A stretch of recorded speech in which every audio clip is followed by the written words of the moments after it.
దేవుని సన్నిధిలో మరలా ఈ రీతిగా మనందరం కలిసి ప్రభువును ఆరాధించటకు ప్రభు చక్కటి అవకాశం ఇచ్చాడు.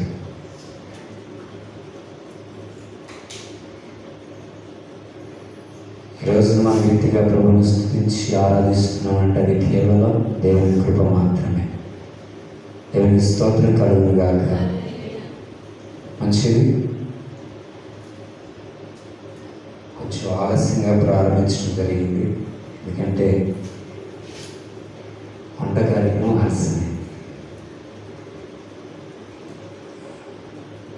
ఊహించిన దానికంటే చాలా తక్కువ వచ్చారు.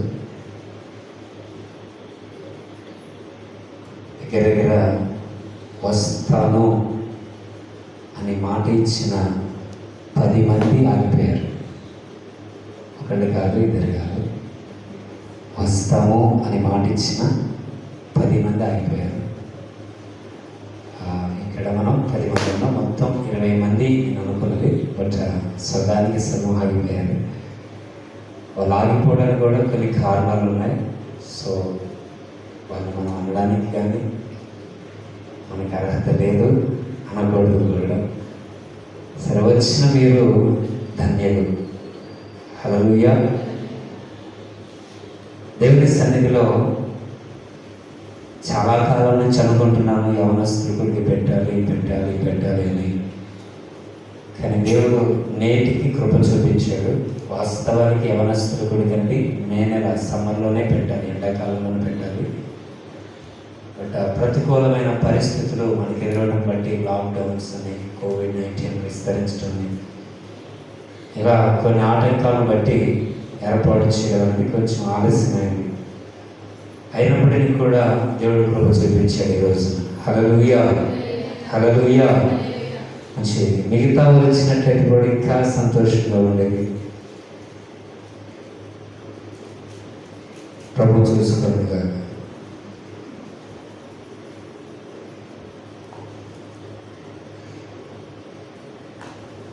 నెక్స్ట్ టైం చదువుతున్నాను.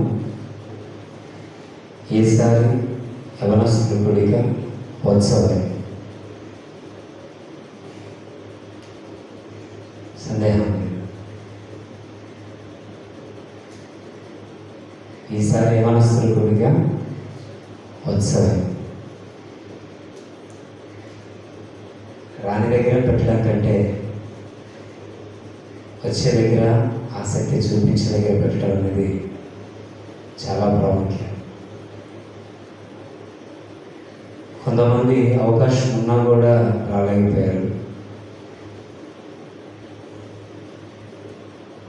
నేను దగ్గర 3 రోజుల నుంచి ప్రతి ఒక్కరికి నాతో పాటు నా తమ్ముడికి తెలుసు, ప్రతి ఒక్కరికి అలా తమ్ముడు చెల్లి అక్క 13వ తారీఖు యవనస్తుడు తప్పకుండా రండి.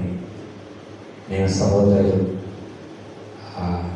తమ్ముడు బట్టి తిరుగుతారని బట్టి చాలా సంతోషిస్తున్నాను. ఎందుకు తెలుసా, 10 రోజుల ముందుగా చెప్పిన వాళ్ళు కూడా రాలేదు. కానీ పొద్దునే చెప్పాను, ఫోన్ చేసి పొద్దునే బయలుదేరే ముందు, బాబు ఈరోజు నేను యవనస్తులు కూడా వస్తావంటే తప్పకుండా వస్తాను మావయ్య అన్నాడు. హల్లెలూయా. చాలా సంతోషిస్తున్నాను తమ్ముడు బట్టి. పిల్లలు జ్ఞాపకం చేసుకోనండి. అలా ఎప్పుడు చెప్పే వాక్యాలే కదా అంటే ఎప్పుడు చెప్పేది కాదనట్లేదు. కానీ యవనస్తుల కూడిక అనేది చాలా ప్రాముఖ్యం. కొంచెం ఓపెన్గా మాట్లాడుకోండి. ఎందుకని మనం హల్లెలూయా మనం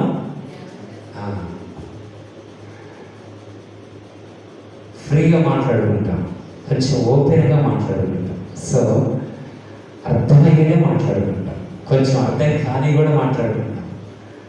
యవనస్తుల కూడిక అనేది చాలా ప్రాముఖ్యమైనది. ఎందుకంటే లేఖనం సాధిస్తుంది, యవన కాలమున కాడి మోయట అనేది వరుడికి చాలా మేలు. దేవుని స్తోత్రం కలుగుగాక. అయినప్పటికీ నేను పర్లేదు, ఎందుకు తెలుసా, మీరన్నా వచ్చారు, చాలా సంతోషం. ఏం కాదు, గట్టి తీసుకెళ్ళి మీనే అండి. దేవుని స్తోత్రం కలుగుగా. తిమోతికి రాసిన మొదటి పత్రిక 4వ అధ్యాయము 11వ వచనం. శ్రద్ధగా వినండి, చాలా ఆత్మీయమైన మాటలు ఈరోజు మనం నేర్చుకుందాం. నీ యవన కాలమును బట్టి అమ్మా ఆ కిటికీ వేసి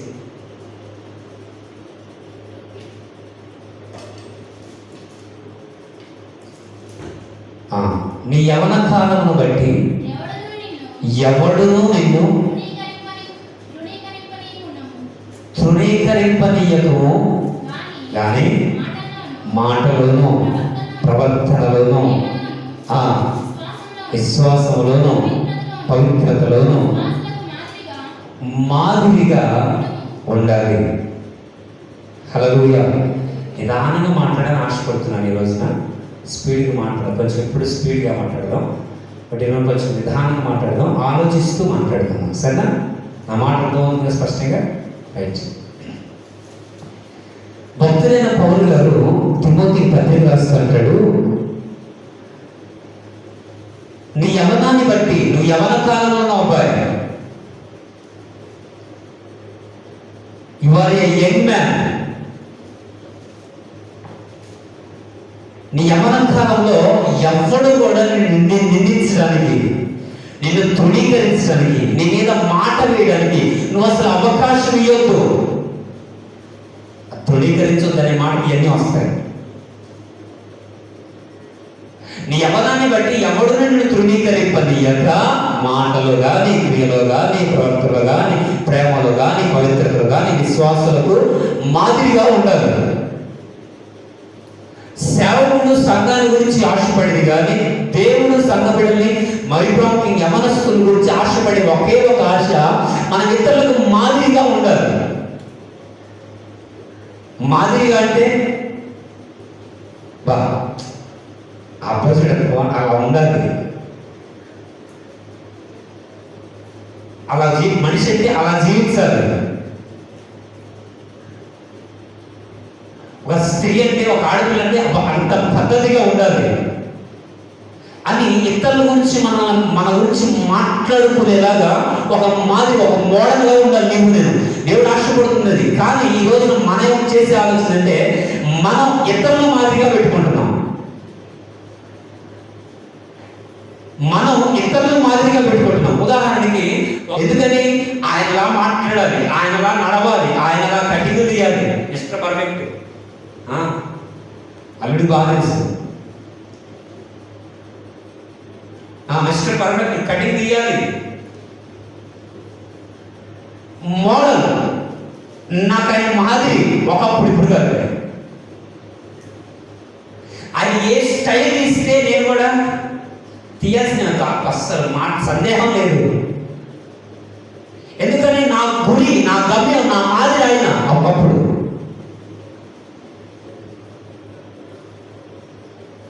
నేను ఆయనలాగా నడిచాను, ఆయనలా కటింగ్ చేశాను, ఆయనలా వస్త్రధారణ నేర్చుకున్నాను, ఆయనలా నడిచాను, ఆయనలా మాట్లాడాను. ఆయన ఏ డైలాగ్ అయితే మనం కూడా రింగ్టోన్ అదే.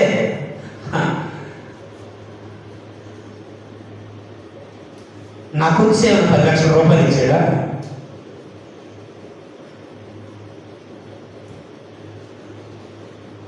లేకుంటే నేను కష్టం ఉంటే నా దగ్గరికి వచ్చి, బాబు ఇన్ని రోజులు నా లాగా నడిచావు కదా అని నా దగ్గరికి వచ్చి, బాబు ఇదిగో 10 లక్షలు ఉంచుకొని ఇచ్చాడు గిఫ్ట్ ఏమన్నా?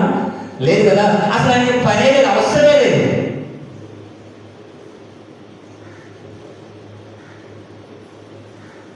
కానీ మనం ఇతరులు మాదిరిగా పెట్టుకునే దానికంటే దేవుడు అంటాడు, నువ్వే ఇతరులకు మాదిరిగా ఉండబ్బాయి.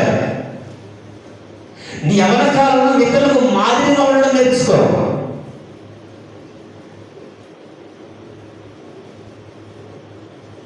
పురుషులు చెబుతున్నాడు ఇక్కడ, నీ యవనాన్ని బట్టి ఎవ్వడునో నేను తృణీకరించొద్దని పురుషులు చెబుతున్నాడు. మా స్త్రీలను కూడా చెప్పాలి కదా. తీయండి మాస్టర్, తినేగా ఎవరికి మనకి కోవిడ్ లేదు. దేవుని స్తోత్రం. హల్లెలూయా.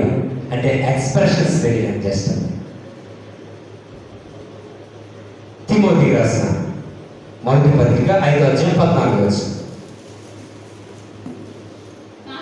కాబట్టి యవన ఎవరెవరు మనమే ఆ యవన స్త్రీలు వివాహము చేసుకొని పిల్లలను కని గృహ పరిపాలన జరిగించుచు. ఈ మాట నోటీస్ పాయింట్ ఎవరు? నిందించుటకు విరోధికి. ఇందాకలా పురుషుడు చెప్పాడు, ఇక్కడ స్త్రీలకు చెబుతున్నాడు.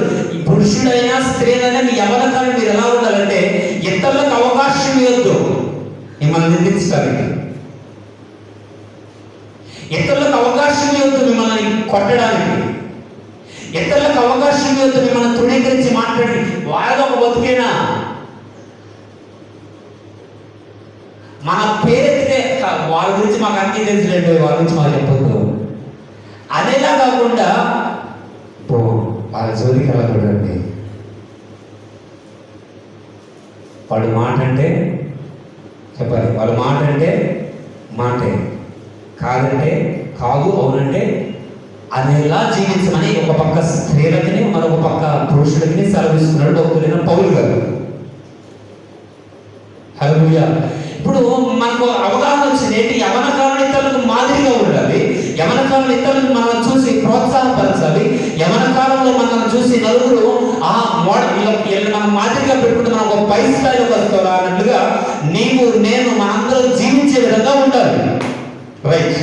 దేవుడు ఆశపడుతున్నది. ఒకవేళ నువ్వు ఆశపడుతున్నావో లేదో నాకు తెలియదు, కానీ దేవుడు నీకు తెలియజేస్తున్నాడు తెలుసా, నువ్వు ఇతరులకు మాదిరిగా ఉండడం నేర్చుకుంటే చాలా బాగుపడతావు.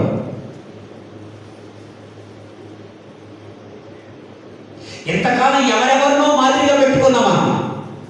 పురుషులైతే 6 అడుగులు ఎత్తు అయినా, పురుషులైతే 6 అడుగులు ఎత్తు అయినా, స్త్రీలైతే చెప్పే ఓపెన్గా మనం అదే ఓపెన్గా మాట్లాడుకుందాం. మనందరికీ తెలిసి పచ్చినేది అదే. పురుషులైతే 6 అడుగులైనా ఎత్తు మోడల్లో పెట్టుకున్నారు. ఇక స్త్రీ చెప్పాల్సిన అవసరం లేదు, వాళ్ళు ఎవరు అందంగా వాళ్ళు పెట్టుకుంటారు. ఈ రోజున ఈ హీరోయిన్ మంచి చీరగట్టింది, ఆమె జడకి తప్ప తెల్లపోతుంది. ఇక్కడ బాబు తీసింది, ఇక్కడ బాబు తీసింది, ఇక్కడ బాబు తీసింది, ఇవన్నీ తీసుకొచ్చి ఇక్కడ పోపు పెట్టి ఒక పాపిడి చాలు మనకి. హల్లెలూయా. ఒక పాపిడి చాలు. ఇంతకాలం ఎవరినో మోడల్గా పెట్టుకున్నావు నాన్న నీవు, కానీ దేవుడు అంటాడు నువ్వే తల్లి మోడల్గా ఉండాలి. హల్లెలూయా. దేవుడికి మహిమ కలుగును గాక. చాలా మంది ఆశపడుతుందంటే నేను ప్రయత్నం చేస్తున్నానండి ఇతరులను చూసి మాదిరిగా ఉండాలని. ఇతరులను చూసినప్పుడు నేను కూడా అలా బ్రతకాలి, నేను ఎంతగా నా జీవితంలో ప్రయత్నం చేస్తున్నాను, కానీ నా వల్ల అవ్వట్లేదు. ఎలా సాధ్యమవుతుంది? ఈ యవన కాలంలో ఇతరులకు మాదిరిగా ఉండాలంటే ఏం చేయాలి? యవన కాలంలో ఇతరులను చూసి బ్రతికితే అలా బ్రతకాలి, కానీ ఎవరు నన్ను గురించి చెప్పుకోవాలన్నా నేను ఎలా జీవిస్తే నా జీవితం ఇతరులకు మాదిరిగా ఉంటుంది? 3 విషయాలు త్వరగా చెప్పేస్తాను. అఫ్కోర్స్ ఫస్ట్ పాయింట్కి గంట అయిపోతుంది, సరేనా? 3 విషయాలు. ఇతరులకు యవన కాలంలో మనం మాదిరిగా ఉండాలి. ఏం చేయాలి?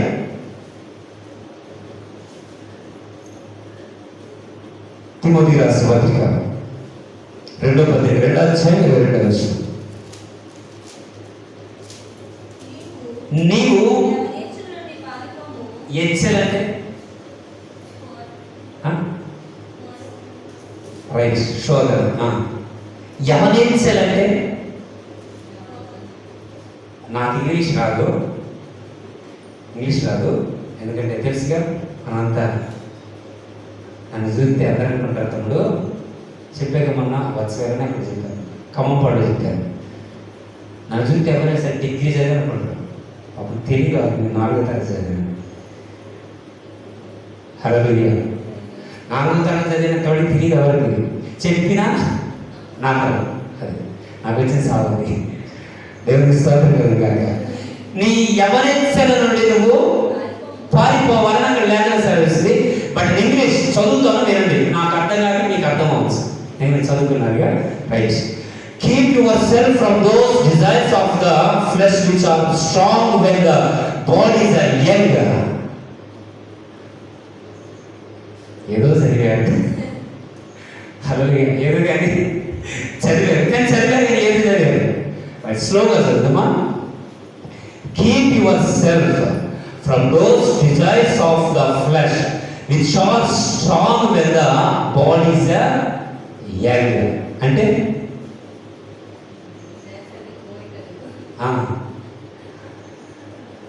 నీ యవ్వన కాలంలో నువ్వు శరీర కోరికలను జయించాలంటే నీవు బలంగా ఉండాలి. నాదే సరే.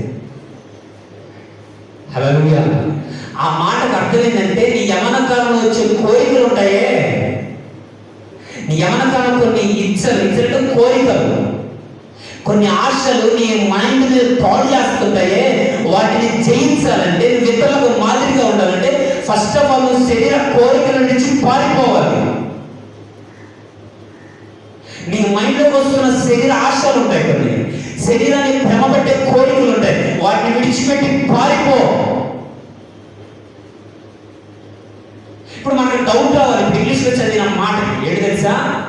సార్ ఇంగ్లీష్లో చాలా చక్కగా లేకపోతే బైబిల్ ఉన్న మాట, అది ఇంగ్లీష్ బైబిల్ ఉన్న మాటని నేను రాసుకోవచ్చు మీకు అవుతుంది. అర్థమైందా? ఇంగ్లీష్ బైబిల్ ఎలా ఉంది? నీ శరీర కోరికలను జయించాలంటే నీ శరీరం అనేది బలంగా ఉండాలి. ఏ బలం అది? మామూలు బలం కాదు. ఇప్పుడు తప్పగా అనుకోవాలి, పురుషుల కంటే కొంచెం బలం ఎక్కువ. బైబిల్ సెలవిస్తుంది స్త్రీలు కొంచెం బలహీన ఘటాలు, స్త్రీలు కొంచెం బలహీన ఘటాలు. వాస్తవాన్ని చెప్పాలంటే మనకంటే బలవంతులు తెలుసా? వాస్తవాన్ని చెప్పాలంటే మనకంటే మనోధైర్యం కావచ్చు ఎక్కువ ఉండదు. పిచ్చోళ్ళు మనకి తెలియక మనం ఎగిరి పడుతుంటాం. దేవుని స్తోత్రం కలుగును గాక. హల్లెలూయా. శరీర బలం ఏంటా బలం అంటే ఆత్మ సంబంధమైన శరీరం ఒకటి ఉంది. ఆ బలాన్ని కనుక నువ్వు ధరించుకుంటే శరీర కోరికలు జయించిన దేవుడు కృప చూపిస్తాడు. ఎప్పుడైతే శరీర కోరికలు జయిస్తావో ఇతరులకు మాదిరి కనబడతావు. ప్రతి ఒక్కరు చూసి వాళ్ళు అంటారు, ఎవరి జీవిస్తే ఇలా జీవించాలండి, బ్రతకాలంటే ఇలా బ్రతకాలండి, ఆ వ్యక్తి ఇలా జీవించాలండి. ఇసుకొచ్చి వారు స్తోత్రం చెప్తారా? శ్రద్ధగా ఉంటారా? ఏది స్తోత్రం కలుగుతుంది కాక. హల్లెలూయా. చాలా శ్రద్ధగా ఉంటారా? అంతే, లాస్ట్ వరకు అది కంటిన్యూ చేయండి. బలాన్ని పొందుకోవాలి, శరీర కోరికలను జయించాలంటే. ఎవరుడా నీ యవ్వన కాలంలో కొన్ని శరీరాచరణ ఉంటే చదువునా మరొకసారి 22 వచ్చు. నీ యవ్వనేచ్ఛల నుండి పారిపోవాలి. స్తోత్రం కలుగును గాక. హల్లెలూయా. ఈరోజు నేను అంటానా, లోకంలో శరీర కోరికలు జయించాలి. ఖచ్చితంగా ప్రతి యవ్వనస్తుడికి, యవ్వన కాలంలో ప్రతి స్త్రీ కానీ పురుషుడికి ఖచ్చితంగా కోరికలు వస్తాయి. దేర్ ఇస్ నో డౌట్, దాని ఎటువంటి సందేహం. ఎందుకని? యవ్వన కాలం బహు భయంకరమైన. గతంలో చెప్పాను, మరలా జ్ఞాపకం చేస్తున్నాను. చిన్నప్పుడట టీచర్ గారట మనకి పెన్సిల్ పెట్టి రాస్తారు. ఎంతమంది రాస్తారు? ఎల్కేజీలో పెన్సిల్ పెట్టి రాస్తారా? ఓకే, పెన్సిల్ పెట్టి రాపిస్తారట. కానీ పెద్ద అయ్యేసరికి డ్రాయింగ్ తప్ప మనం పెన్సిల్ దేనికి వాడు, జస్ట్ డ్రాయింగ్ నాకు తెలిసినంత మటుకు డ్రాయింగ్ మాత్రమే పెన్సిల్ ఉపయోగిస్తాం. కానీ పెద్ద అయినాక ప్రతిదీ కూడా మనం పెన్నుతోనే రాయాలి. చిన్నప్పుడు పెన్సిల్తో ఎందుకు రాపిస్తారు తెలుసా? చిన్నవాడు తెలిసి తిరిగి ఏదైనా పొరపాటు చేస్తే ఎరేజర్ పెట్టి చెప్పుకోవచ్చు, అవకాశం ఉంది. కానీ పెద్ద అయినా కూడా వాడు తప్పు రాస్తాడా? అందుకే మనకు పెళ్లి ఇచ్చారు. ఎందుకని? చెరుపుకోవడానికి అవకాశం లేదు. ఒక్కసారి పెళ్లి గీత పడ్డ తర్వాత చెరపడానికి వీలేదు. ఇప్పుడు వినండి, యవ్వన కాలం అనేది చాలా భయంకరమైంది. ఎంత భయంకరమైందంటే చిన్నప్పుడు మనం 10th క్లాస్ వరకు కూడా మనం అదే చదువు, కొన్ని రూల్స్ ఉంటాయి. 1వ క్లాస్ మొదలుకొని 10వ తరగతి వరకు కూడా అబ్బాయి 1వ క్లాస్ చదవాల్సిందే, 2వ క్లాస్ చదవాల్సిందే, 3వ క్లాస్ ఖచ్చితంగా చదవాల్సిన కొన్ని రూల్స్ ఉంటాయి. బట్ ఇంటర్మీడియట్కి వచ్చేసరికి మనకు ఆప్షన్స్ వస్తాయి. ఎంపీసీ కావాలా, బైపీసీ కావాలా, బీకామ్ కావాలా, ఇంకా సిఈసి కావాలా, ఏసీ కావాలా, ఏదో ఒక సీలు ఉంటాయి. కానీ ఖచ్చితంగా సీలు ఉంటాయి. ఆప్షన్ ఇస్తాడు. మనకి ఏది చదవాలో మనకి ఆప్షన్ వేస్తాడు. ఎందుకని మనకు ఒక అవగాహన వస్తుంది, ఏది మన జీవితాన్ని నిర్ణయించుకోవాలి. అర్థమవుతుందా? ఎడ్యుకేటర్స్ కాబట్టి మీరు అందరూ చదువుకున్నట్టు కాబట్టి మీకు అర్థమైనా చెబుతున్నాను. అర్థమవుతుందా? చదువులకు వస్తే మనకు ఆప్షన్ ఉండదు. ఏంటి, ఏ నిర్ణయం తీసుకోవాలి మనకే అవకాశాలు ఇచ్చేస్తారు. కానీ చిన్నప్పుడు అలా ఉండదు. ఎందుకని ఒక యవ్వన కాలానికి వచ్చేసరికి మనకు ఆప్షన్ ఇచ్చాడు? ఎందుకని మనకే అవకాశాలు ఇచ్చాడు చెప్పండి. వచ్చింది మనకు అది జ్ఞాపకం. ఎస్, ఆ వయసుకు వచ్చేసరికి వాళ్ళ జీవితం మీద ఒక అవగాహన ఉంటుంది కదా, మనం ఎందుకు ఇబ్బంది పెట్టడం. అది సెక్యులర్ స్టడీకి సంబంధమైంది. ఇప్పుడు ఆత్మీయంగా మాట్లాడుకుందాం. మన యవ్వన కాలం వచ్చేసరికి మన జీవితాన్ని ఎలా నడిపించుకోవాలో మనకు ఒక అవగాహన ఉంటుంది. ఎలా నడిపించుకోవాలో మనకు తెలుసు. ఎలా బ్రతకాలో మనకు ఒక అవగాహన ఉంటుంది. ఇలా నడిస్తే మంచిదా, ఇలా నడవకపోతే మంచిదా అది మనకు తెలుసు. కానీ ఈ రోజున యవనస్తులు ఎలా తయారవుతున్నారంటే, ఎందాక తమ్ముడు చెబుతున్నాడు, ఎందాక తమ్ముడితో చెబుతుంటే ఇంట్లో ఉండి టిఫిన్ చేస్తా వింటా ఉన్నాను. 16 ఏళ్ళ అమ్మాయికి 14 ఏళ్ళ అబ్బాయి ఇచ్చి పెళ్లి చేశారు.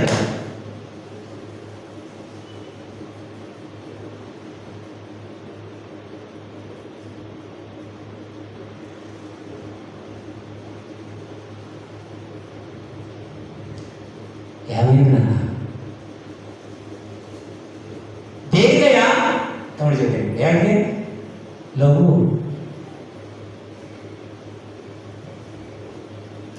తెలుసు అసలు దాని అర్థం ఏంటి తెలుసా? ప్రేమకు అర్థం ఏంటి తెలుసా? నా అసలు ఆ వయసులో తెలిసింది ప్రేమ కాదు.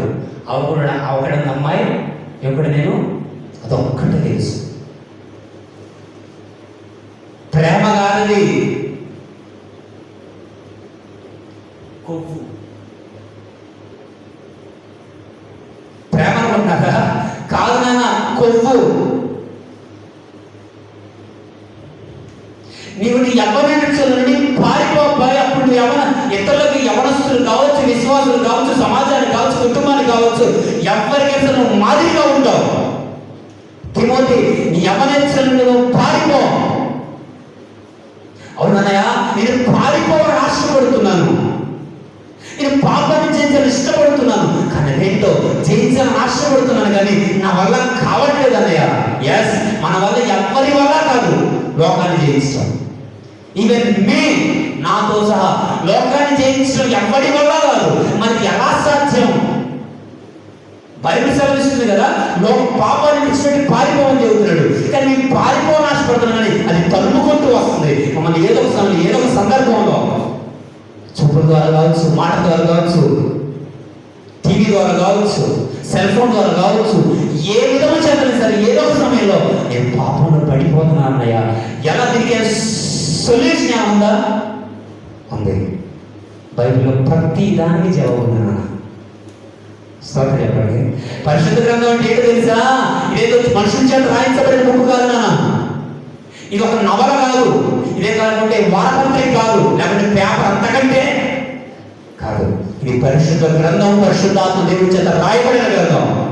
దీంట్లో ఒక మనిషి ఎలా బ్రతకాలో నేర్పిస్తుంది, ఒక మనిషి ఎలా జీవించాలో నేర్పిస్తుంది, కుటుంబంలో ఎలా బ్రతకాలో నేర్పిస్తుంది, దేవుని ఎలా ఆరాధించాలో నేర్పిస్తుంది, నిజ దేవుడు ఎవరో కూడా తెలియజేస్తుంది. స్తోత్రం చెప్పండి. హల్లెలూయా.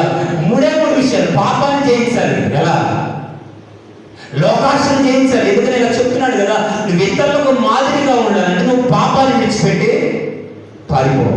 నీ యవ్వన కోరికలను విడిచిపెట్టి పారిపో. సాధ్యమే అంటారా కోరికను చేసి పారిపోవడం?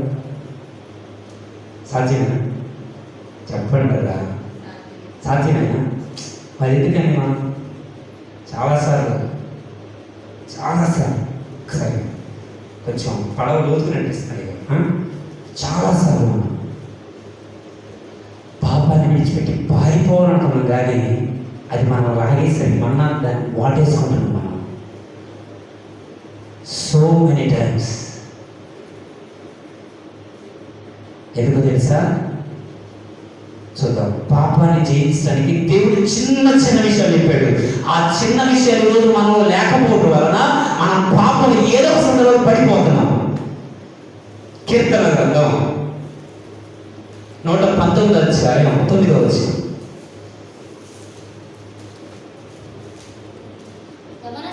యవనస్తులు, మీరు ప్రతి మాట గుర్తుంచుకోండి. యవనస్తుల గురించే చెప్తాను నేను. యవనస్తులు దేని చేత తమ జీవితాన్ని పరిశుద్ధపరుచుకుంటారు? నీ వాక్యములో అదిగా. ఇప్పుడు 11వ వచనం చదువుదాం ఒకసారి. దేవుని ఎదుట మనం పాపం చేయకుండా ఉండాలంటే, యవన కాలం మనం పాపాలను విడిచిపెట్టి పారిపోవాలంటే, యవన కాలం వచ్చే శరీర కోరికలను జయించాలంటే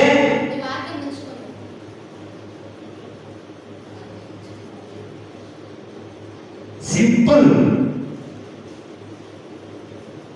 ఎవరడా తిమోతిని ఎవరెచ్చలంటూ పారిపో. ఎందుకయ్యా? పాపం పాము లాంటిది, కాటేస్తుంది.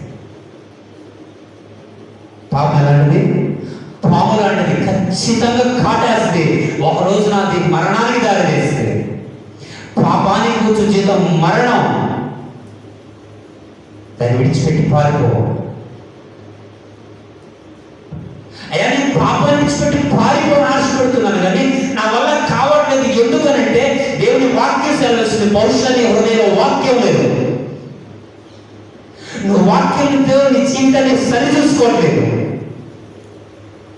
వాక్యం ఎంత గొప్పదంటే, వాక్యం మనం ఎంత పరిశుద్ధంగా జీవించడానికి గొప్ప చూపిస్తుందంటే, దేవుని వాక్యం మనం ఎలా ఈ లోకంలో పరిశుద్ధంగా జీవిస్తుందంటే, దైవజనులు గొప్ప ఆయన పెద్ద ఆయన ఆర్ఆర్కే మూర్తి గారట. పెద్ద ఆయన వినండి, ఆయన గారు అనుకున్నాడట, ఎవడ్రా ఈ పాస్టర్ గారు, ఏంద్రా ఈ బైబుల్ కావాలా, ఏంద్రా ఈ మైకులు కావాలా, ఎవడ్రా ఈ మొత్తం యేసుక్రీస్తు దేవుడు అని మొత్తాల్లో బోధిస్తున్నాడు. అసలు ఈ రోజున ఆ బైబుల్ ఉన్న తప్పేదో నేను చూపిస్తా.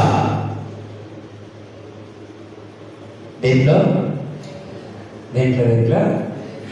బైబిల్లో తప్పులు ఉన్నాయి అని నేను చూపిస్తా అని బైబిల్ చదవడం ప్రారంభించాడు. ఎందుకు తెలుసా?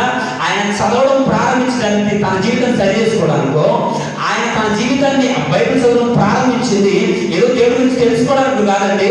తన జీవితంలో బైబిల్ తప్పు ఉన్నది అని చూపించడం కోసం బైబిల్ చదవడం ప్రారంభిస్తారట. కొంతకాలానికి ఆయన చెబుతున్నాడు సాక్ష్యం, బైబిల్లో తప్పులు పట్టుకుందాం అనుకుంటే బైబిల్ నా తప్పులు పట్టుకుంది.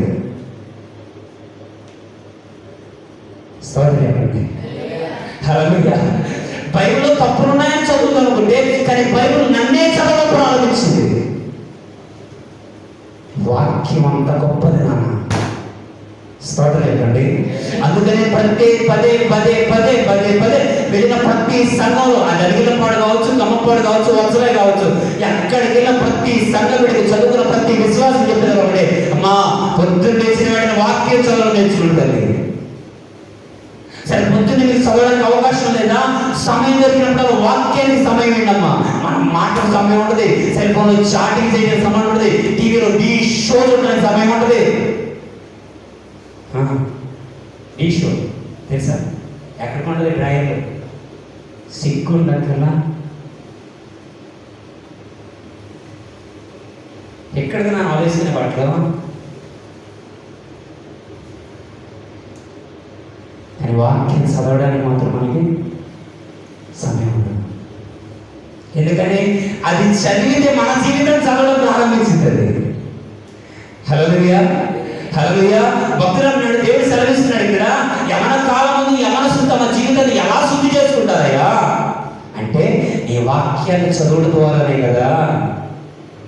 ఆ మాట నా భక్తులు 11వ వచనం అంటాడు, నీ ఎదుట నేను పాపం చేయకుండా ఉండునట్లు, ఒక మాట చెప్పండి, పాపము కోరికలు విడిచిపెట్టి పరిగెత్తినట్లు నీ వాక్యాన్ని నా హృదయంలో దాచిపెట్టుకున్నా. నేను నీ వాక్యాన్ని నా హృదయంలో దాచిపెట్టుకున్నా. అన్నా పాపంలో పడిపోతున్నాడు. దాని అర్థం తెలుసా? వాక్యం నీలో లేదు. వాక్యాన్ని చదవలేకపోతున్నా, వాక్యానికి సమయం లేకపోతున్నా. హల్లెలూయా. వాక్యం చదవడం జరిగి గొప్ప మీద చెప్పాను. ఒక్కసారి చదవడం ప్రారంభిస్తే అది మన హృదయం నాటుకుపోతుంది. వినండి, ఒక్కసారి వాక్యం చదవడం ప్రారంభిస్తే మన హృదయంలో నాటుకుపోతాయి. అలా నాటుకుపోయిన వాక్యం మనం ఏం చేస్తే తెలుసా? నేను అనుభవంతో చెబుతున్నాను, నేను అనుభవించాను కాబట్టి చెబుతున్నాను. ఏదైనా మనం తప్పు చేయడానికి నడుస్తున్నప్పుడు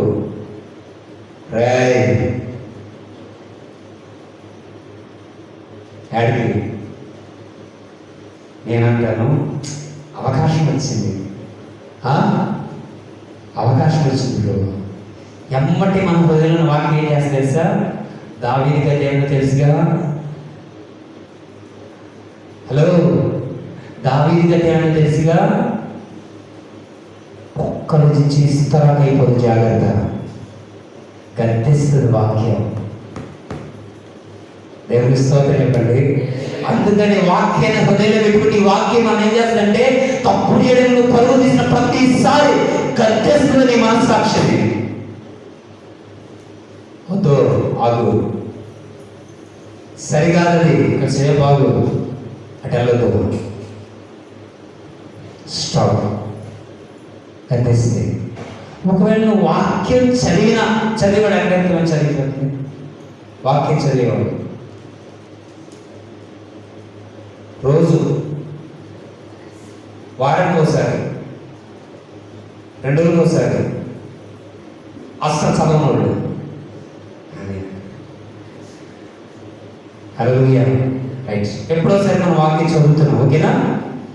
వాక్యం చదవనప్పుడు నువ్వు పాపం చేస్తున్నావు. మరి ఇప్పుడు నేను చెప్పలేకే కాదు, వాక్యం చదివి ఎవరు పాపం చేయని చెప్పారు. మరి నేను పాపనాన్ని ప్రేరేపిస్తున్నాను. నేను వాక్యం నీ హృదయంలో ఉంచుకోవాలి. ఇటు చదువుతున్నావు, హృదయం అంటే పాపం చేయనా? ఎలా చెప్తాడు? భక్తులు చెప్పాడు ఇక్కడ, నీ ఎదుటి నేను పాపం చేయకూడదు, నా హృదయంలో నీ వాక్యాన్ని ఉంచుకున్నానయ్యా,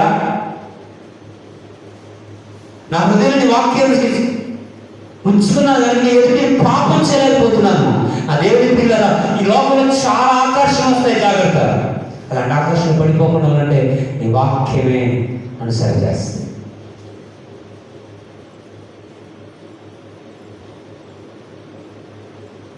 ఒక రోజున ఒక ఆయన చెప్పిన మాట, ఆయన ఎందుకు మేడ గదిలో ఉండి కిటికీలో చూసేది. సహజంగా చూస్తుంటాం మనం కూడా, అప్పుడప్పుడు కిటికీలో నుంచి బయట వర్షం పడుతున్నా లేదా మేఘాలు పడినది కిటికీలో చూస్తుంటాం. ఆయన కూడా చూసేసరికి వినండి, ఒక యవనస్తుడు నది వీధిలో నడుచుకుంటూ తిరుగుతూ ఉన్నాడు. అక్కడ చాలామంది బుద్ధి లేని మధ్యన వీడు తిరుగుతున్నాడు. అక్కడ ఆల్రెడీ బుద్ధి లేని ఉన్నారు కొంతమంది. హల్లెలూయా. ఈ బుద్ధి లేని అందరి మధ్యన పడుచువాడు యవనస్తుడు తిరుగుతూ ఉన్నాడు. పగలంతా తిరిగాడు, ఏం దొరకదా. సాయంత్రం అయ్యేసరికట ఒక యవ్వన స్త్రీ అదే రోడ్లో నడుచుకుంటూ వస్తూ ఉంది. ఒక అమ్మాయి నడుచుకుంటూ వస్తూ ఉంది. నడుచుకుంటూ వస్తున్న సమయంలో ఆ అమ్మాయి అంటది, అబ్బాయి ఒక విషయం చెప్పానా, అమ్మాయికి పెళ్ళి కూడా అయింది. ఆ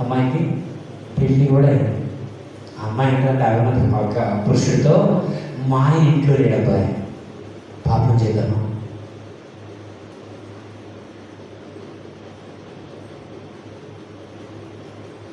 నెక్స్ట్ పాయింట్లో చాలా బాగుంది కదా వాక్యం. నెక్స్ట్ పాయింట్లో చాలా ఇంట్రెస్టింగ్. తనకు అవకాశం వచ్చింది, వాక్యం చదవకపోవడం వలన సామెతల గ్రంథంలో 7వ అధ్యాయంలో మాట చెబుతున్నాను. ఆ స్త్రీ పురుషుడు ప్రేరేపించగానే గొర్రె గనక కషాయవాడిని నమ్మినట్టుగా ఆ పురుషుడు ఆ అమ్మాయి నమ్మి వెళ్ళిపోయాడు. తన జీవితం చీల్చివేయబడింది. సామెతల గ్రంథం 7వ అధ్యాయంలో రాయబడింది. నీకు పాపం చేయించాలని ఆశ ఉంటే చాలు నాన్న, వాక్యాన్ని చదవడం ప్రారంభించు. ఒకవేళ నీకు పాపం చేయాలని ఆశ లేకపోయినా, పాపం నేను ప్రేరేపిస్తున్నా, నీకు ఆ పాపాన్ని చేయించాలని ఆశ ఉంటే ఈ రోజు నుంచి వాక్యం చదవడం ప్రారంభిస్తావు. ఎందుకు తెలుసా? నీకు ఆశ లేదు కదా పాపం మీద, పాపం చేయాలని ఆలోచన లేదు కదా, కానీ అయినా ఆలోచన వస్తుంది, కానీ చేయించాలని ఎలా? దేవుడు చెబుతున్నాడు, వాక్యం చదవడం నేర్చుకో. ఆ వాక్యం పాప పాపం చేయకుండా నేను కట్టేస్తే పరిశుద్ధంగా జీవించిన కృప చూపిస్తుంది. హల్లెలూయా, హల్లెలూయా. రెండోది ఒకటి, పాపం చేయకుండా ఉండాలంటే, యమనేత్రం నుండి పారిపోవాలంటే వాక్యాన్ని హృదయంలో ఉంచుకోవాలి. 2 లూకా సువార్త 22వ అధ్యాయం 46వ వచనం.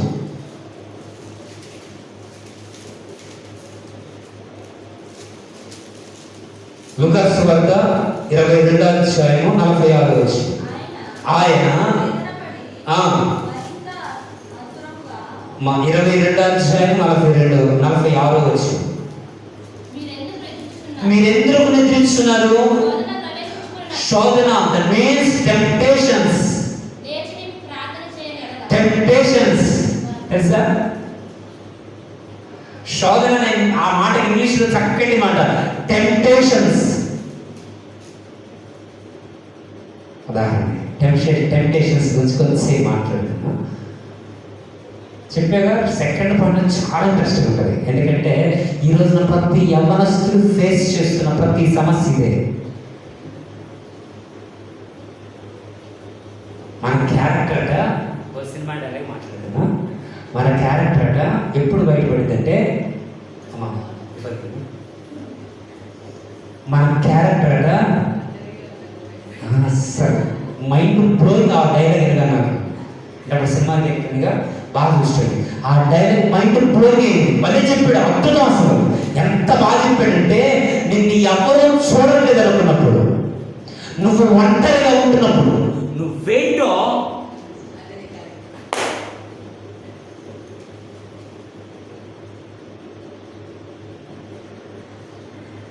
మన జీవితం ఎప్పుడు బయటపడుతుంటే ఒంటరిగా ఉన్నప్పుడు. ఒక్కసారి పరీక్షించుకుందామా, ఒంటరిగా ఉన్నప్పుడు ఎన్ని ఎన్ని ఎన్ని ఎన్ని చేసేవో.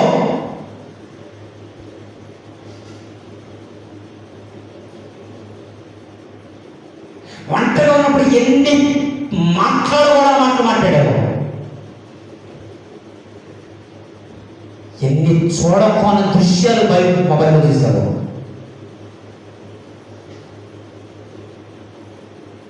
పోర్నోగ్రఫీకి అలవాటు అయిపోయినాడు ఈ రోజున మనస్తు. ఒంటరిగా ఉన్నప్పుడు సిగ్గుండకల్లా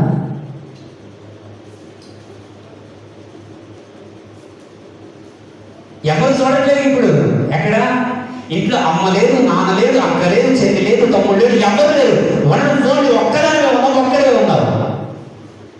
అవకాశం వచ్చింది పాపం చేయడానికి. ఏంటి పరిస్థితి?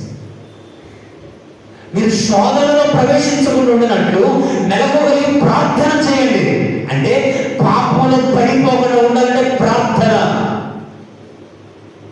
ప్రార్థన అంటే పరిశుద్ధులతో సహవాసం. పరిశుద్ధులతో సహవాసం చేస్తే పాపం మీలోకి ఎలా వస్తుంది?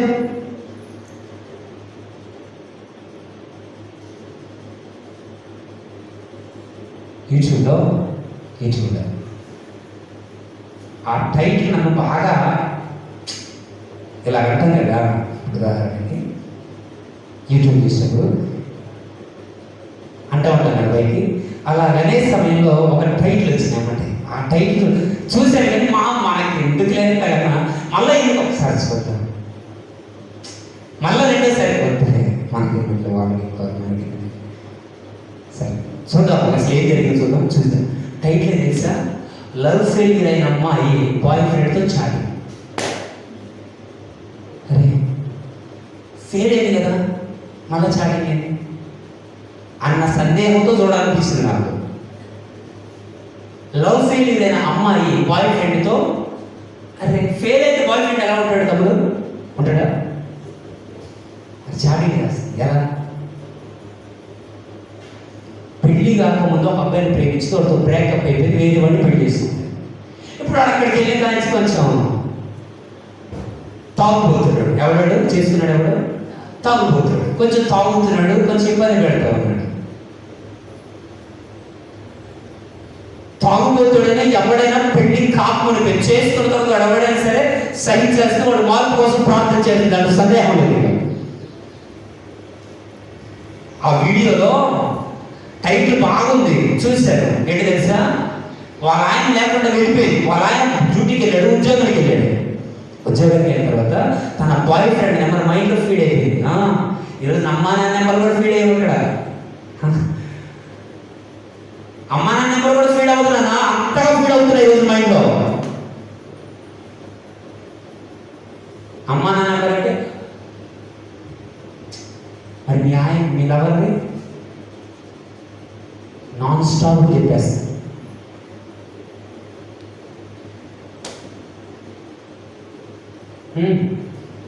మళ్ళీ ఫోన్లో ఫీడ్ అవ్వలేదు ఆ నెంబర్. దేనికని? ఇంటికి వస్తే నాన్న వస్తాడుగా, నాన్న చదువుకున్నాడుగా, అమ్మ చదువుకున్నాడుగా, అందుకని ఇక్కడే ఫీడ్ చేసింది మేడం గారు. వినండి, తన boy friend number party feed చేసుకుంటే ఇప్పుడు ఆ నెంబర్ సేవ్ చేసుకుని తన బాయ్ ఫ్రెండ్ ఇలా చాటింగ్ చేస్తుంది. ఏమని? హాయిరా ఆయనతో తీసుకుంటారు వాళ్ళు. హాయిరా అని పెట్టింది. వాడు ఎవరు అని పెట్టింది. అంటే దాంట్లో పెట్టిందే చెబుతున్నాను, అబద్ధమే కాదు. హాయిరా అని పెట్టింది. ఈ వాడు ఎవరు అన్నాడు. నన్ను మర్చిపోయేవాడు, అసలు నా గుర్తుంటేనే అన్నాడు. నీ పేరు చెప్పాను. నేను రా అంది. నువ్వా? ఏంటి మెసేజ్ చేస్తావు? చెయ్యాలనిపించింది. దేనికి? నా జీవితం పాడైపోయింది. నా జీవితం పాడైపోయింది. వాడంటాడు, పాడైతే నాకేంది, పాడవద్దు నాకేంది, నేను విడిచిపెట్టి అయిపోయాడు అన్నాడు. అలా అనమాకురా బాధగా ఉంది. సాగు ఇది నేనన్నమాట, వాళ్ళకి నేనన్నమాట. బాధ సాగు విడిచిపెట్టినా ఎందుకున్నాను నీకు?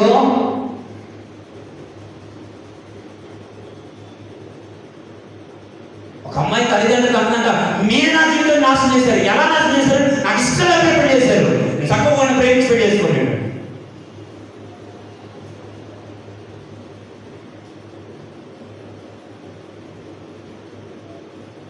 చచ్చిపో, నీ వల్ల ఉపయోగమే లేదు.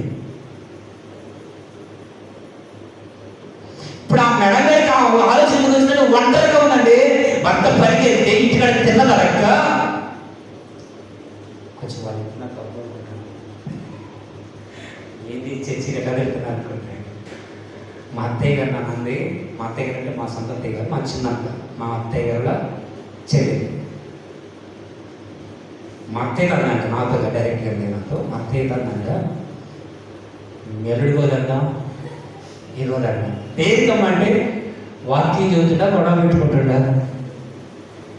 గొడవ పెట్టుకుంటుంటే ఉంటుంది. నేను వాక్యం చెప్తే నాకు దేవుడు ఇచ్చిన వరం అది.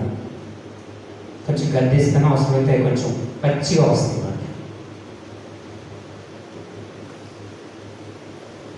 పెళ్లి చేసుకున్నావు కదా, మళ్ళా వాడికి ఎందుకు నీకు సహవాసం? విడిచిపెట్టినంత నీకు ఎందుకు సహవాసం? విడిచిపెట్టినంత మళ్ళీ నీకు ఎందుకు సహవాసం?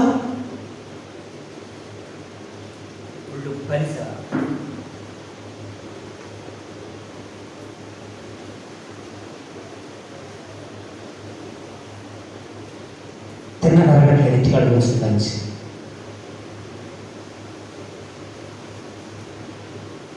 మీరు శోధనలో ప్రవేశించకుండా ఉండినట్లు మెలకువగలిగి ప్రార్థన చేయండి. అంటే మీరు పాపంలో పడిపోకుండా ప్రార్థన మిమ్మల్ని కాపాడుతుంది. ప్రార్థన చేయడం నేర్చుకోండి. అరే నీలాగే నాలాంటి యవనస్తులే కదా దానియేలు, షడ్రకు, మెషకు. నీలాంటి నాలాంటి యవనస్తులే కదా యోసేపు. నీలాంటి నాలాంటి యవనస్తులే కదా ఇస్సాకు.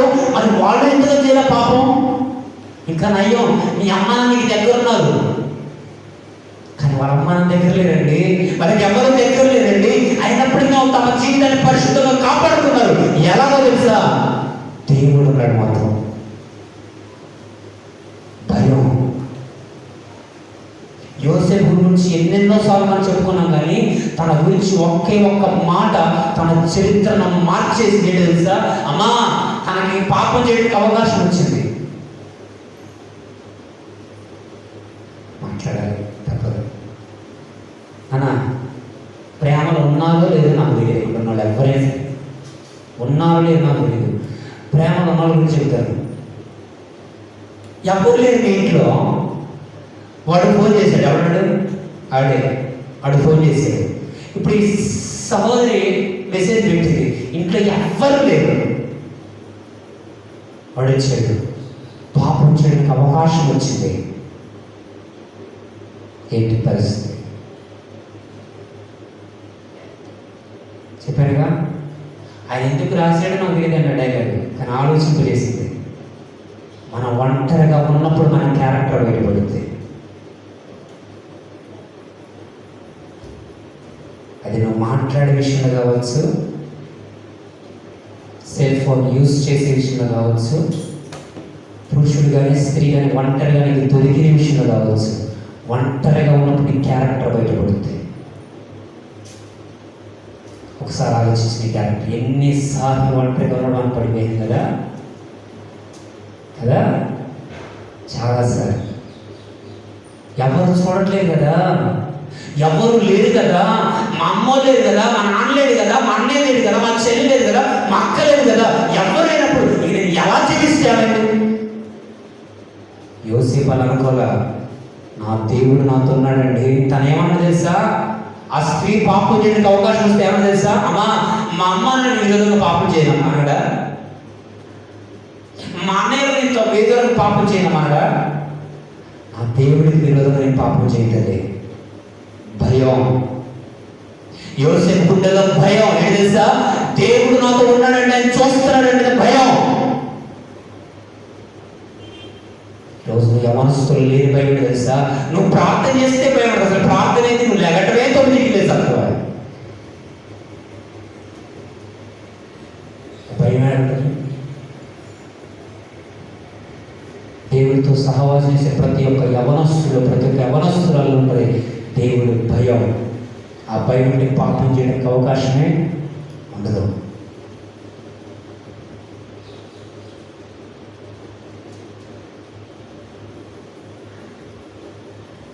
బిర్యానీ, రోజు బిర్యానీ, రోజు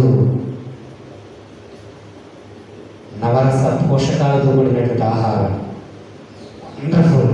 ఎంత భోజనం అంటే ఒక మాట చెప్పండి, ఆ భోజనం మనుషులు కాదు, రాజుగారు తింటాడు. రాజుగారు తినే భోజనాన్ని యవనస్తులు ముందుకు తీసుకొచ్చి పెడితే, అబ్బాయి ఇది భోజనం తినండి. దానియేలు గ్రంథం 1వ అధ్యాయం 8వ వచనం. దానియేలు గ్రంథం 1వ అధ్యాయం 8వ వచనం. రాజు ద్రాక్షరసమును పుచ్చుకొని పెన్నుడు దాన్ని అండర్లైన్ చేసుకుంటారు. ఒకసారి ఇప్పుడు అండర్లైన్ చేసుకుంటారు. ఇప్పుడు చదవండి, తనను తాను అపవిత్రపరుచుకొనకూడదని.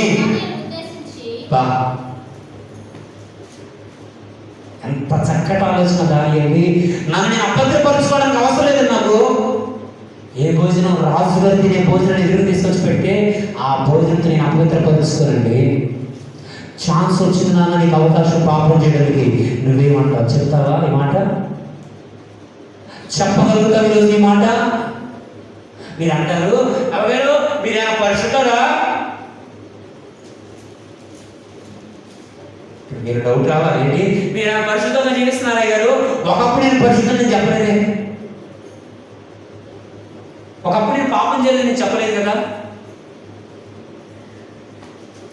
నేను అంటాను, ఎక్కడున్న పురుషులు కానీ స్త్రీలు కానీ నేను తిరిగినట్టుగా నేను చెప్పినట్టుగా ఎవ్వడు చేయకూడదు. నేను తిరిగినట్టుగా, నేను తాగినట్టుగా, నేను చేసినట్టుగా, జోసఫ్ అని నేను పాపం చేసినట్టు ఇక్కడున్న మీరు ఎవ్వడు చేయడు.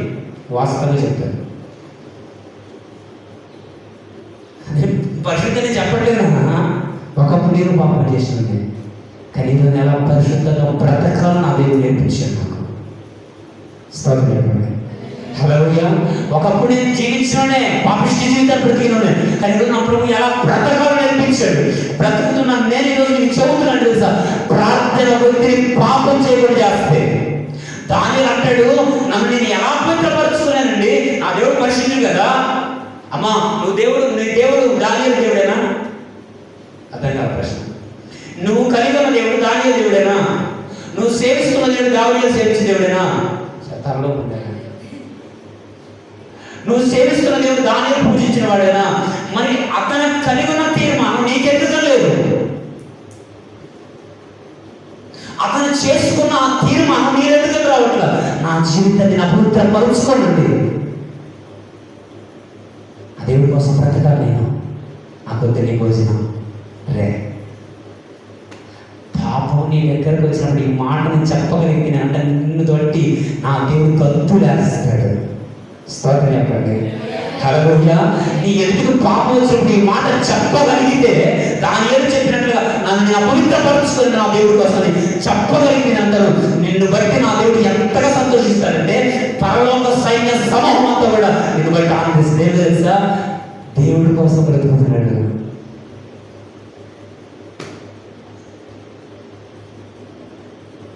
అన్నా ఈరోజు నా దేవుడి జీవితం తెలియజేస్తుంది. ఒంటరిగా ఉన్నప్పుడు పిచ్చి పిచ్చి ఆలోచన చేస్తున్నాం, నకరాలు పడుతున్నాం. ఒక్కోసారి మాటలు చెప్పాలంటే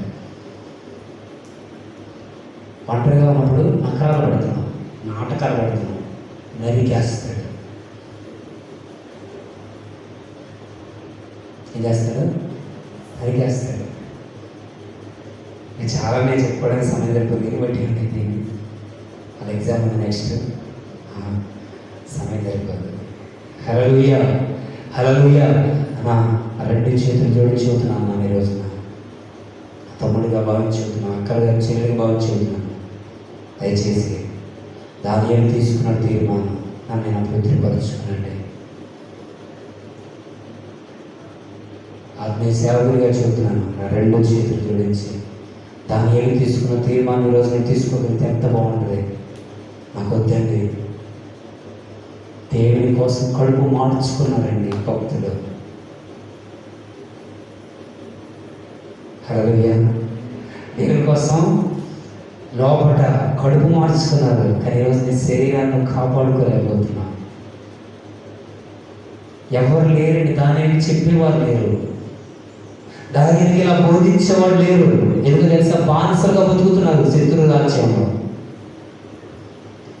ఎంత వయసు? 15 ఏళ్ల వయసులోనే, యవ్వన కాలంలోనే శత్రు రాజ్యానికి బానిసలుగా వెళ్ళారు దానియేలు, షడ్రక్, మేషక్, అబేద్నెగో. శత్రు రాజ్యాలు బోధించేవాళ్ళు లేకపోయినా, టీచింగ్ చేసేవాళ్ళు లేకపోయినా, చెప్పేవాళ్ళు లేకపోయినా, కొంతమంది చెప్పక చెడిపోయిన వాళ్ళు ఉన్నారంట. కానీ చెప్పకుండా కూడా పవిత్రంగా జీవించిన వారు ఉన్నారు బైబిల్లో.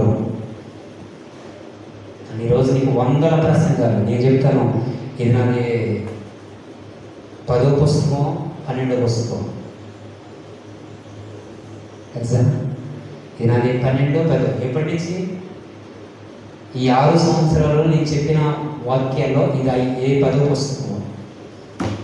ఎన్ని వాక్యాలు చెప్పినా మన జీవితంలో మార్పు మాత్రం రాగా. ప్లీజ్ దాన్ని ఎలాగో తీర్మానం తీసుకున్నాం, జీవితాన్ని మార్చుకున్నాం.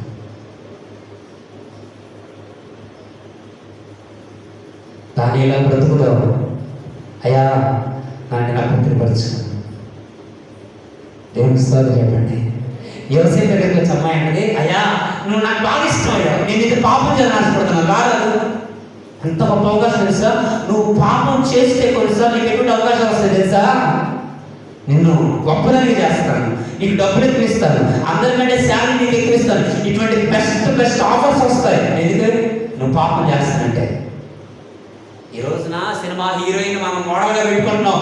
ఈ రోజు వాళ్ళంత స్థాయికి వెళ్ళడానికి ఎన్నిసార్లు వాళ్ళ జీవితాన్ని పాడు చేస్తున్నారు తెలుసు. దైవజనుడు రాజా హేబేల్ గారు అనేది చెప్తాడు వాళ్ళ జీవితం గురించి. సినిమా హీరో పాస్టర్ ఈ రోజున దేవుని స్తోత్రం. ఆయన గారిని చెబుతాడు సినిమా రంగం అంతా వెడిగేస్తాడు. ఎందుకని ఈరోజు నేను పాస్టర్ చేస్తాను తెలుసా? రాజా హీరో రాజా ఆయన ఈరోజు దేవుడు వైజాగ్ ప్రాంతంలో చేస్తున్నాడు.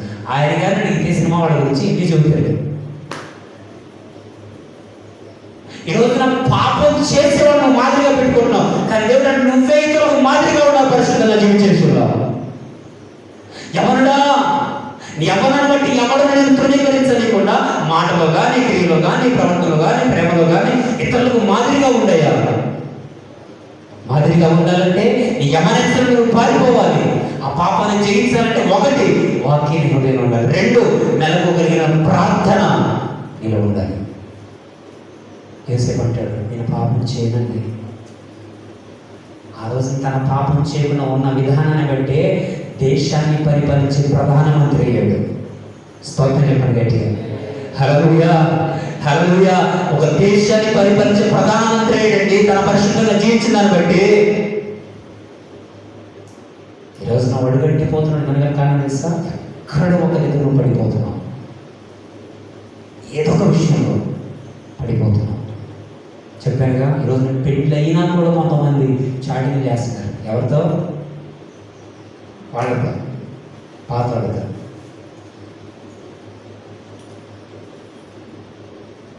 పెళ్ళి అయినా ఇంకదే బుద్ధి నాన్న.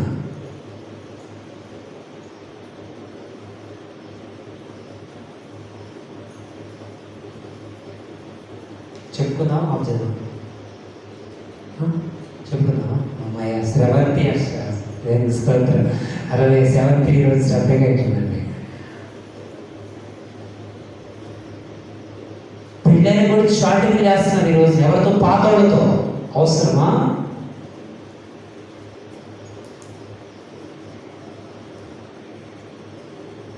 విసర్జించాం. ఎవరిని? పాతోళ్ళని. వాళ్ళతో స్నేహం చేస్తున్న దాని అర్థం తెలుసా? రెండే ఏదో చెప్పి వెరీ గుడ్. రెండే. ఒకటి నువ్వు కుక్కమైనా కావాలి, లేకపోతే పందివన్నా ఉండాలి. కుక్కవన్నా అవ్వాలి, లేకపోతే పందివన్నా అవ్వాలి. ఈ రెండైతే నువ్వు పాతవాడిని ఆశిస్తావు. తెలుగు తెలుసా? అవి రెండు విసర్జించిన వాటిని మరలా రెండే. భూమి మీద ఉన్న వాటిలో విసర్జించిన వాటిని తినే రెండే జంతువులు, కుక్క ఒకటి, పంది ఒకటి. మరి నువ్వు ఎవరు? నాకు తెలియదు. నువ్వు కుక్క అన్నవాలి, పంది అన్నవాలి. విసర్జించిన ముట్టుకుంటున్నావు అంటే ఎవరు?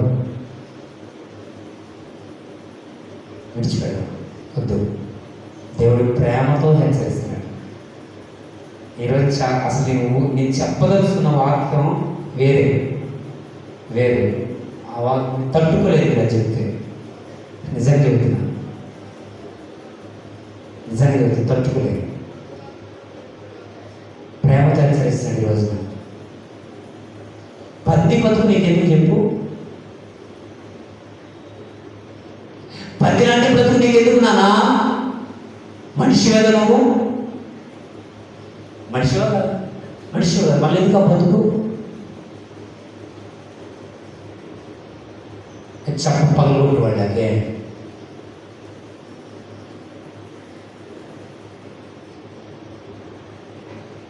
ఆట కాదు.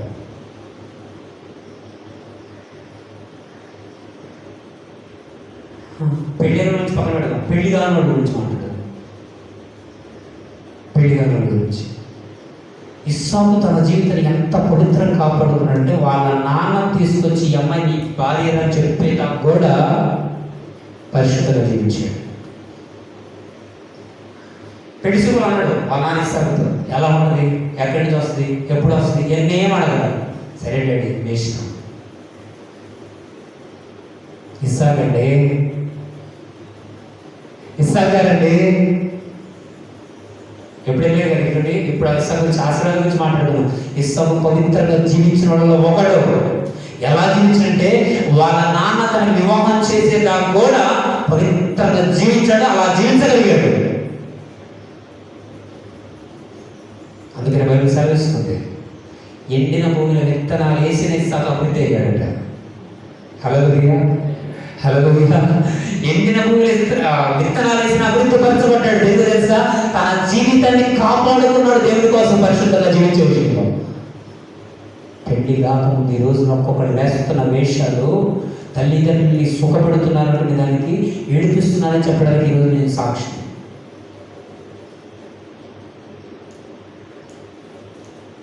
మాట అంటాను, తప్పు వరకు మాకండి. ఈ రోజు నువ్వు అలాంటి వేషాలు వేస్తామని తెలిసినట్టయితే మాకు ముందుగానే చిన్నప్పుడు నీ కూతురు వడ్లకి చేపించడం నేనైతే ఏడుస్తుందండి మన తల్లి చర్చి దగ్గర. 9 నెలలు నన్ను కన్ని పెంచి పెద్దవాళ్ళు చేసి పెద్దదాన్ని చేసి చదివించి ఈ డబ్బులు ఖర్చు కడిగి నిన్ను తిని కడిగి బట్టలకి ఇన్ని చేసి నువ్వు ఒకవేళ ఇంటికాడికి వచ్చి మా అమ్మాయి చదువుకొని మా అబ్బాయి చదువుకొని అలసిపోయాడు, ఎన్నింటికి లేచినా ఏ గదిని తన ఇంట్లో పని మొత్తం చేసుకుంటే ఈరోజు నువ్వు గడ్డి తిని వేరే వాడిని పెళ్లి చేసుకోవడానికి ఈరోజు తల్లిదండ్రులు చెప్పకుండా వెళ్ళిపోతావా? ముఖం మీద గుట్టేసుకున్నాడు వాళ్ళ తల్లి. తల్లి చూస్తే గుండెలో బాధ అనిపించింది. అయ్యారు మా అమ్మాయి వెళ్ళిపోయింది. అయ్యారు ఏడికి తెలియదు, లేకపోతే చచ్చిపోతాను వెళ్ళిపోయింది. ఎందుకు నాన్న కన్న తల్లిదండ్రులు నేర్పిస్తున్నారు ఈరోజు? ఈ ఇస్సాకు వల్ల జీవించలేవా? ఇస్సాకు వల్ల నువ్వు మనిషివి కాదా? ఇస్సాకు మనలాంటి మనుషులేగా, తనకు లేవా శరీర కోరికలు, తనకు యవనస్తులు కదా, తను నీగా నా ఎమోషన్స్ లేవా? కానీ అయినా పరిశుద్ధంగా చేసి దానికి కారణం ప్రార్థన. బైబిల్ తర్వాత ఇంటికి చదువుకోండి. రెప్పక ఒడ్ల మీద నుంచి నడుచుకుంటూ వస్తుంటే ఇస్సాకు ఎక్కడ తెలుసా? పొలంలో ప్రార్థన చేసుకుంటున్నాడు. చెప్పండి, పొలంలో ప్రార్థన చేసుకుంటున్నాడు. ఏ సెల్ఫోన్ పబ్జి ఆడాల్సిందే ఇస్సాకు. ఏమంటారు? ఆ రోజు లేదు. హలో, ఆ రోజు లేదంటారా? సరే, ఆ రోజు తిరిగిపోతాం లేదా? ఉన్నారు. వాళ్ళంతా నాకెందుకండి, ఆ జీవితాన్ని కాపాడుకోవాలి.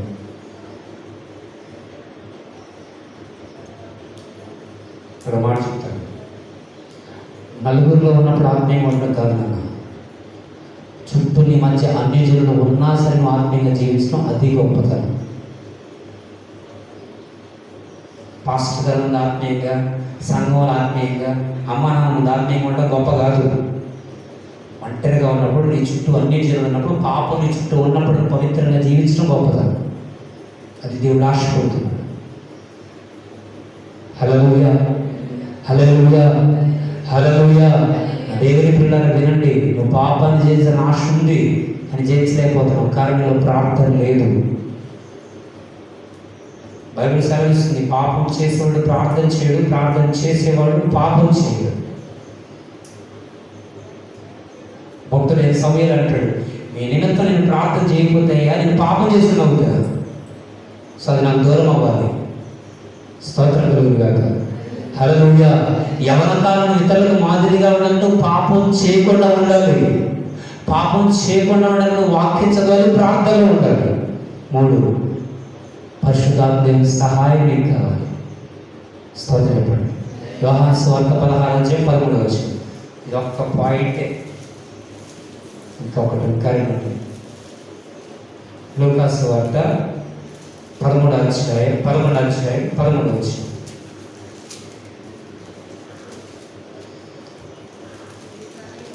లూకా సువార్త ఫస్ట్, లూకా సువార్త 11:13. పరలోకమందున మీ తండ్రి తన అడుగు వారికి పరిశుద్ధాత్మను ఎంతో గ్యారంటీగా ఇచ్చేస్తాడు. నువ్వు అడగాలి, అయ్యా నాకు నువ్వు కావాలయ్యా. దేవుడు తెలిసి ఆయన పేరేంటి? ఆయన పేరేంటి చెప్పండి రా. ఆయన పేరేంటి అంటే పరిశుద్ధాత్ముడు. అంటే మనల్ని పరిశుద్ధంగా జీవించడానికి సహాయం చేసేవాడు. అయ్యా నా వల్ల కాదయ్యా ఈ లోకంలో పరిశుద్ధంగా జీవించడం, సో నీ సహాయం నాకు కావాలని అడగాలి. తన అడుగుగారికి పరిశుద్ధాత్మ ఎంతో నిశ్చయంగా ఇస్తాడు. ఆ పరిశుద్ధాత్మ ఏం చేస్తాడు మనలో అంటే యోహాను సువార్త 16:13.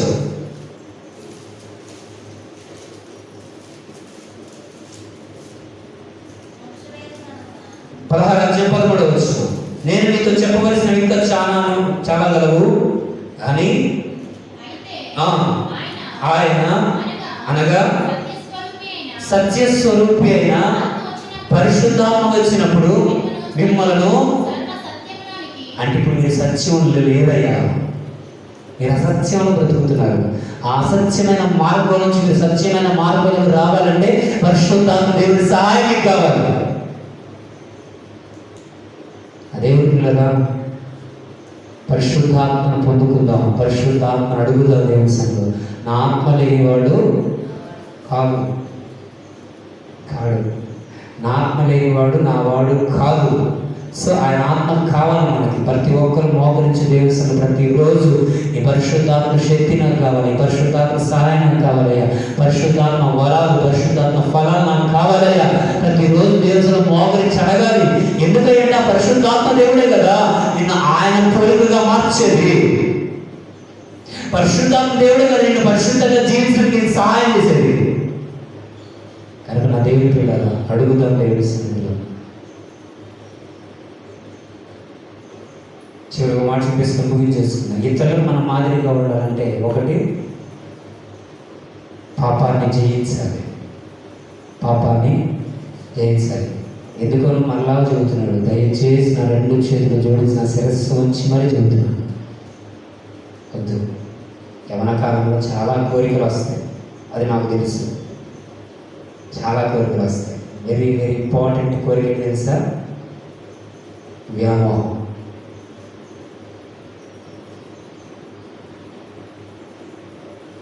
వెరీ వెరీ ఇంపార్టెంట్ శోధన ప్రతి స్త్రీకి, పురుషుడికి యవన కాలం నుంచి ఎక్కువ శోధన వ్యామోహం.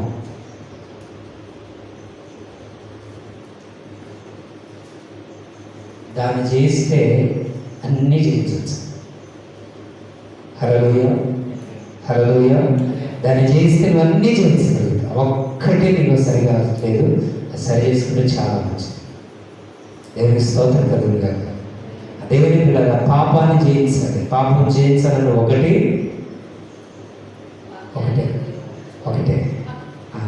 వాక్యాన్ని హృదయంలో ఉంచుకోవాలి, వాక్యాన్ని ప్రతిరోజు చదవాలి. 2 ప్రార్థన ఉండాలి. 3 పరిశుద్ధాత్మ సహాయం కావాలి. ఈ 3 చేస్తే పాపాన్ని చేసిన ప్రతి ఒక్కడు ఇతరులకు మాదిరిగా ఉంటాడు. ఇతరులకు మాదిరిగా ఉండాలంటే 2వ విషయం, వద్దులే టైం అయిపోయింది. కుటుంబంలోనూ సమాజంలోనూ నీ ప్రవర్తన సరిగా ఉండాలి. ఇంటికి నా చదువుకోండి. తిమోతికి రాసిన 1వ పత్రిక 3వ అధ్యాయం ఉంటుంది అక్కడ. కుటుంబ పరిపాలన చేయలేని వాడు బయట ప్రపంచాన్ని పరిపాలన చేస్తాడు. అంటే కుటుంబంలో సరిగా లేకపోతే నీ ప్రవర్తన బయట నీకు మంచి పేరు ఉంటుంది.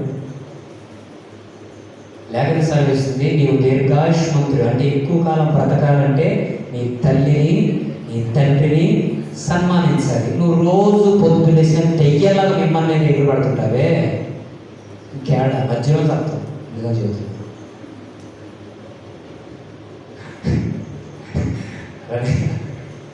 మధ్యలో తత్వం. ఎందుకని తల్లిదండ్రులు సన్మానిస్తేనే దీర్ఘాయుష్మంతుడు అవుతారు, లేకపోతే హాఫ్ టికెట్. దేవుని స్తోత్రం. సో మన కుటుంబంలో మన ప్రవర్తన సరిగా ఉంటేనే ఇతరులకు మాదిరిగా ఉంటాం. మొట్టమొదటి పాపాన్ని చేస్తే ఇతరులకు మాదిరిగా ఉంటాం. 2 కుటుంబంలో సరిగా ఉంటేనే మనం ఇతరులకు మాదిరిగా ఉంటాం. అట్టి కృప దేవుడు మనకు అనుగ్రహించింది కాక.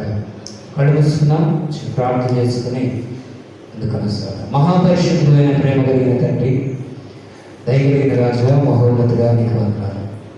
నీ కృపలో భద్రపరిచిన ఆయన నీ సాక్ష్యం పెట్టుకో. ఇప్పటివరకు మీరు మాతో మాట్లాడిన ప్రతి మాట నిమిత్తమైన స్తోత్రాలు ఈ సన్నిధిలో బలపరిచి ఈ నామానికి మహిమ తెచ్చుకున్నాను. ఇప్పుడు సహోదరుడా, నువ్వు ఒంటరిగా ఉన్నప్పుడు ఎలా ఉంటున్నావు? నీ ఒంటరి జీవితాన్ని ఎలా ఉంచుకుంటున్నావు? నీ అమ్మ నాన్న లేరు, ఏం పిచ్చేషాలు వేస్తున్నావా? ఎవరు చూడట్లేదు అనుకుంటున్నావా? ఎవరు చూడట్లేదులే, నేను ఎవరితో తిరిగినేం కాదు, నేను ఎవరితో ఏ స్త్రీతో తిరిగినేం కాదు అనుకుంటున్నావా? చెప్పు, పగలో కొడతాడు, జాగ్రత్త. ఆయన సంగతి నీకు తెలియదు. వేషాలు వేస్తున్నావు, మానుకో. ఇక నుంచైనా మానుకో. నీ మంచి కోరి దేవుడు ఈరోజు నేను హెచ్చరిస్తున్నాడు. మానుకోకపోతే ఖచ్చితంగా దెబ్బతింటావు. మామూలు దెబ్బ తగ్గదు, ఖచ్చితంగా దెబ్బతింటావు. ప్రతి సహోదరుడు దేవుడు నీతో మాట్లాడుతున్నాడు. ఒంటరిగా ఉన్నప్పుడు ఎలా ఉన్నావో దేవుడు చూశాడు. నువ్వు ఒంటరిగా ఉన్నప్పుడు ఎలా మాట్లాడుతున్నావు దేవుడు విన్నాడు. నువ్వు ఒంటరిగా ఉన్నప్పుడు ఏంటంటే యాషాలేస్తున్నావు, నీ సెల్ ఫోన్ ఏం చూస్తున్నావు దేవుడు చూశాడు. సెల్ ఫోన్ ఎవరితో చాటింగ్ చేస్తున్నావు దేవుడు చూశాడు. సెల్ ఫోన్ ఎవరితో మాట్లాడుతున్నావు దేవుడు చూశాడు. కనుక ఈరోజు తన సేవకుని నీతో మాట్లాడుతున్నాడు. జాగ్రత్త, విడిచిపెట్టికనైనా సరే నేను విడిచిపెట్టానన్నయ్యా అని ఒకవేళ అలా విడిచిపెట్టిందని చూడమాక. చూస్తున్నట్టు మనిషి కాదు, మార్చుకో. కుక్క లాంటి జీవితం జీవించమాక. కుక్క తన వాంతికి మరలా తిరుగుద్ది, మరలా తిరగమాక. నలుగురిలో మంచిగా ఉండాలి, నీ తనకు మాదిరిగా ఉండాలి. దేవుడిని ఏర్పాటు చేస్తున్నాడు, అలా ఆశపడుతున్నాడు. అలా జీవించు, అలా బ్రతుకు. అంతేగాని లోకాశలో పడి మాకు సహోదరి చలే వినో, జాగ్రత్త.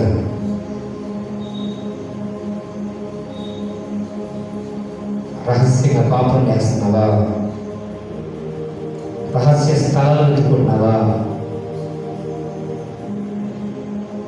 నువ్వు పాపం చేసుకుంటే తన కాపలా పెట్టుకుంటున్నావా? తెలియదాని గురించి జాగ్రత్త.